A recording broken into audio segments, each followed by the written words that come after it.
बस जी मौसम बदला तो दिल ने कहा कुछ गरम गरम पका लो, तो मैंने बना लिया मज़ेदार आलू गोश्त शोरबे वाला।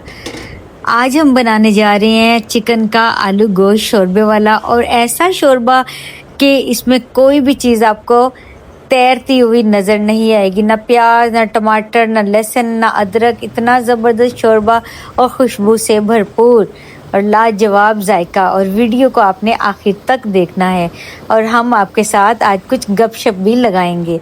और जैसे ही मौसम बदला तो मैंने सोचा अपने किचन को भी थोड़ा सा चेंज करते हैं। ओपन किचन छत पे जाते हैं और वहाँ पे ग्रीनरी है, पौधों के पास बैठ के हम आलू गोश्त शोरबे वाला बनाएंगे और साथ साथ आपसे बातचीत करेंगे। और इतना खूबसूरत मौसम और परिंदों की आवाज़ें और चिड़ियों की आवाज़ें और इतना खुशगवार मौसम कि मैं आपको क्या ही बताऊं कि मेरा दिल खुश हो गया। गांव की जब लोगों की मैं वीडियोस देखती हूँ खानों की, तो मेरा फिर दिल करता है कि मैं उड़ के गांव में चली जाऊं। मुझे बहुत शौक़ है गांव में जाके खाना बनाना, गांव की आबो हवा लेना। फ्रेश रहते हैं वो लोग जो गांव में रहते हैं, तंदुरुस्त रहते हैं। अस्सलामुअलैकुम वरहमतुल्लाहि वबरकातुहू। शाहीन मदीना लाइफ के किचन में आप सबको खुशामदीद।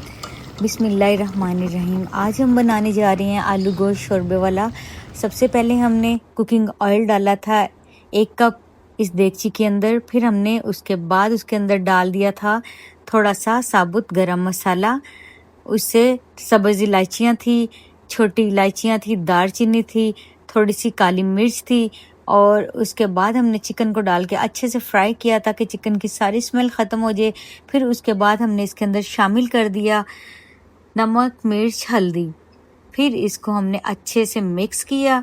फिर उसके बाद हमने प्याज, टमाटर, लहसुन, अदरक, सब्ज़ मिर्च की अच्छी सी पेस्ट बना ली थी थोड़े से दही डाल के। तो उसके बाद हमने वो पेस्ट को ऐड कर दिया। उसके बाद हमने अच्छा से उसको भुना। जब ऑयल सारा ऊपर आ गया फिर हमने आलूओं को ऐड कर दिया। फिर आलूओं को अच्छे तरीके से हम आलूओं की भुनाई करेंगे। फिर उसके बाद हमने थोड़ी सी सब्ज़ मिर्चें ऐड कर दी कि इसकी खुशबू जो है और बढ़ जाए। फिर हमने इसके अंदर शोरबे के लिए पानी को शामिल करना है, वो अभी हम डालते हैं। और अमूमन ये जो शोरबे बनते हैं हम बॉयल्ड राइस के साथ, तड़के वाले चावलों के साथ इसको सर्व करते हैं।